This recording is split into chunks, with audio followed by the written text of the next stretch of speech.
I started to do that and some of the other things that he taught me. And 4 days before we left, it taught me the power of my mind and how if I understood the mechanics of it and how it all worked, I could create what I wanted in my life. These amazing tools have been around for millenniums. Monks have been using it for thousands of years. You're not the mind, rather you're pure awareness moving through different areas of the mind. If you understand the mind, right, it works on pattern, right? Because right now my mind is shaped like this. And if I want to go to the next version of me, I need to break this, right, that mold, and then heat it up and then remold it again.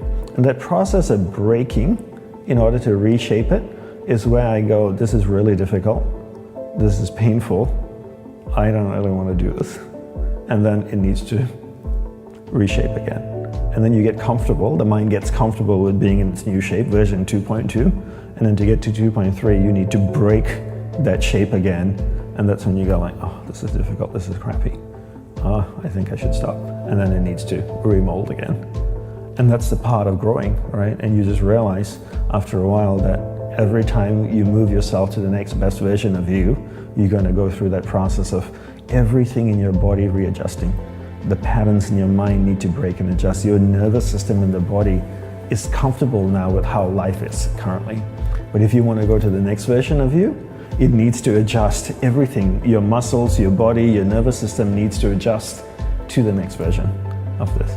So he taught me how the mind works. He taught me about the power of affirmation, which we talked about on the previous episode, and how by using affirmation and I could create in my mind and shape my mind to attract the things I wanted into my life. But you have to understand, and then you have to have the desire, and that's how he trained me. And now you have that affirmation practice that you can use to manifest things. Yes, exactly. And you do affirmations a bit different. You kind of have 3 things that you do that makes them special. Concise choice of positive words, clear visualization, and feeling being the most important component, because feeling is emotion and emotion is energy, and energy is magnetic. Tesla had the saying, if you want to find the secrets of the universe, think in terms of energy, frequency, and vibration. I think Tesla is an amazing human being, and I think he was more like a mystic scientist than anything else. And if I were to elaborate on that statement, I would say that everything is made up of energy, and that energy is vibrating at a certain frequency. And your job is to match the frequency of what you want, because that's harmony, right? And the same way that if you want to attract something in your life, you need to understand what that frequency is that you want, and then change the energy in your body to match that frequency. And when you do, you attract that. It's like the old radios, right? You tune it, the station is 74.5 FM, and if you get to 74.4 FM, you get static and music. 74.6, static and music. 74.5, perfect music. 74.2, just static. And so your goal is to tune your energy to match the frequency of what you want. And then that's when that attraction comes. And a lot of people talk about this law of attraction and stuff, but you never really understand it or explain it properly. And then I think sometimes the New Age world can just get away by saying all kinds of, oh, the law of attraction, and do this and do that, and it will attract it into your life. But there's no practical steps or actually understanding the science of how these things work. But once you really understand it and then you put the hard work into it, these amazing tools have been around for millenniums. Monks have been using it for thousands of years. Concise positive words.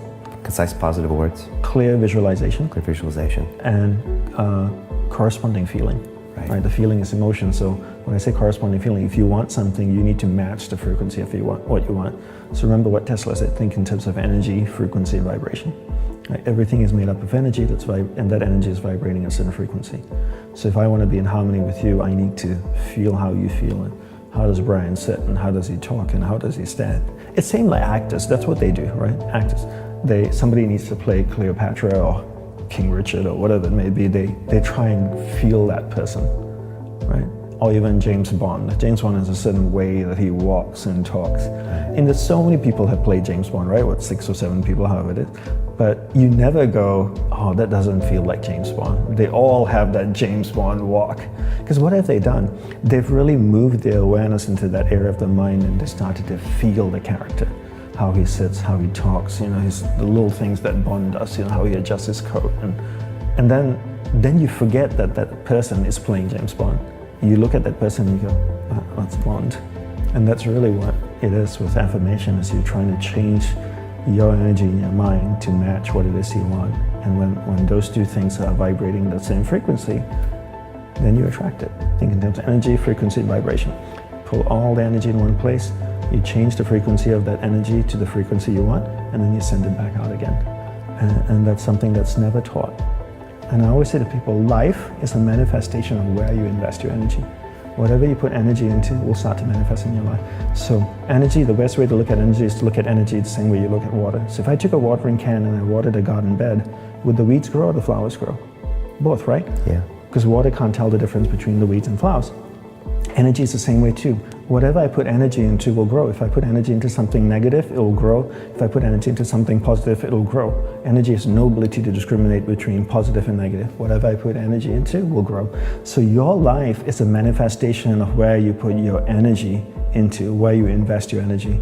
So the more energy you invest into something, the more it will grow. How do you manage energy? So first step, stop hemorrhaging energy. Second step, conserve it. Third step, accumulate. Take that accumulated energy and you invest it into what you want to grow in your life. You're not the mind, rather you're pure awareness moving through different areas of the mind.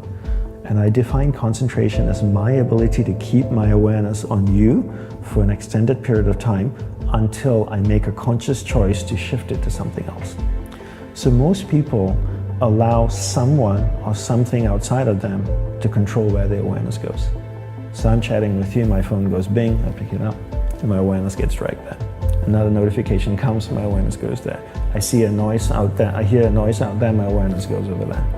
Right? So my ability to keep my awareness on you or something for an extended period of time is my ability to concentrate. So the first step in teaching your children to concentrate is really teaching them about the separation of awareness and the mind. They're not the mind, rather the awareness moving within the mind. And once they understand this, then you define to them what concentration is, which is keeping awareness on one thing at a time. So if you practice distraction all the time, 10 hours a day, what do you become good after 6 months? Distraction. Anybody practicing anything for 10 hours a day becomes really good at it. And the truth is, like 24 hours in a day, most people sleep, 7, 8 hours? So you're awake for 16. And out of the 16 hours, are they only practicing distraction for 7 or 8 hours? Probably more like 13 or 14 hours a day of practicing distraction. Imagine if you practice playing the piano 14 hours a day, 7 days a week. How good would you be after 6 months? If you look at most people out there, they have mastered the art of distraction.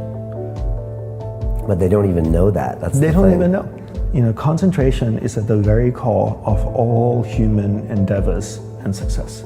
So concentration helps us to look within, first of all, be concentrated long enough to identify the positive strengths and the negative weaknesses, build the positive, work to change the negative, and then in order to change the negative, it's going to take time, and we need to stay concentrated long enough to keep working on it, to keep massaging it, So anyone can do anything they want to if they concentrate. You can.